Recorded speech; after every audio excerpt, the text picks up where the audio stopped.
നമുക്കിന്ന് അത്യാവശ്യം വലിയൊരു ഷോപ്പിംഗ് ഡേ ആണ്. അപ്പോൾ അതുകൊണ്ടിട്ട് നമ്മൾ രാവിലെ ഇറങ്ങിയതാണ്. അപ്പോഴേക്കൊക്കെ ഒരു ഉച്ചയായിരുന്നു അവിടെ എത്തിയപ്പം. അപ്പോൾ അവിടെ എത്തിക്കഴിഞ്ഞപ്പോഴേക്കും നമുക്ക് നല്ല കാര്യമായിട്ട് വിശന്ന് കൊണ്ടിട്ട് പിന്നെ ഫുഡ് കഴിച്ചിട്ടാവാം ബാക്കി ഷോപ്പിംഗ് എന്ന് വിചാരിച്ചു. അപ്പോൾ കോലഞ്ചേരിക്ക് പോകുന്ന വഴിക്കായിട്ട് കണ്ണിമാങ്ങ എന്ന് പറഞ്ഞിട്ടുള്ള റെസ്റ്റോറൻ്റ് ആണ്. ഇവിടെ ദാ ഈ ഒരു ചട്ടി ബിരിയാണി ഇത് ഹൈലൈറ്റ് ആണ്.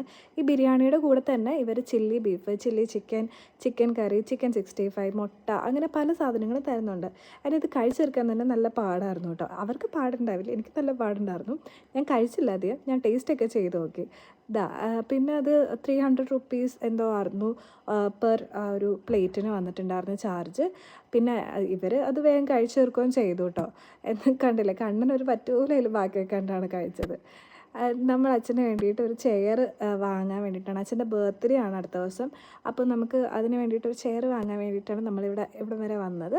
അപ്പോൾ ഇവരിവിടെ മാനുഫാക്ചറിങ്ങും എല്ലാം ഇവർ തന്നെ ആയതുകൊണ്ടിട്ടാണ് നമ്മൾ ഈ ഒരു ചൂണ്ടിയുടെ അടുത്തുള്ള ഈ കടയിൽ വന്ന് വാങ്ങിയത്. അതിനുശേഷം നമ്മൾ പോയത് ലുലു ഹൈപ്പർ മാർക്കറ്റിൽ കുറച്ച് ഗ്ലോസറീസൊക്കെ പർച്ചേസ് ചെയ്യാനായിട്ടായിരുന്നു. അവിടെ നിന്ന് പർച്ചേസും കാര്യങ്ങളൊക്കെ കഴിഞ്ഞിട്ട് ഞാൻ ബാത്ത് ആൻഡ് ബോഡിയിലും കൂടെ കയറിയിട്ട് എനിക്ക് അവിടെ നിന്നൊരു ഷവർ ജെൽ എനിക്ക് ഭയങ്കര ഇഷ്ടമായിട്ട് എടുക്കണമെന്നുണ്ടായി. അത് ഞാൻ പർച്ചേസ് ചെയ്തിട്ടുണ്ടായിരുന്നു. ലാസ്റ്റ് ഷോപ്പ് എന്ന് പറഞ്ഞിട്ടുണ്ടെങ്കിൽ നമുക്ക് ഡെക്കാത്തലോൺ ആണ് പോകാനുള്ളത്. അപ്പോൾ ഡെക്കാത്തലോണിൽ എനിക്ക് വലിയ കാര്യമായിട്ടൊന്നും പർച്ചേസ് ചെയ്യാനൊന്നും ഉണ്ടായിരുന്നില്ല. അതുകൊണ്ടിട്ട് ഞാൻ വേഗം തന്നെ പർച്ചേസിംഗ് ഒക്കെ നിർത്തിയിട്ടുണ്ടായിരുന്നു. ആകെപ്പാടെ പിങ്കുവിന് കളിക്കാനായിട്ട് ഞാനൊരു ബോൾ വാങ്ങിയിട്ടുണ്ടായിരുന്നു. അപ്പം അത്രേ ഉള്ളൂ ഇന്നത്തെ പരിപാടി. അപ്പോൾ ബൈ ബൈ.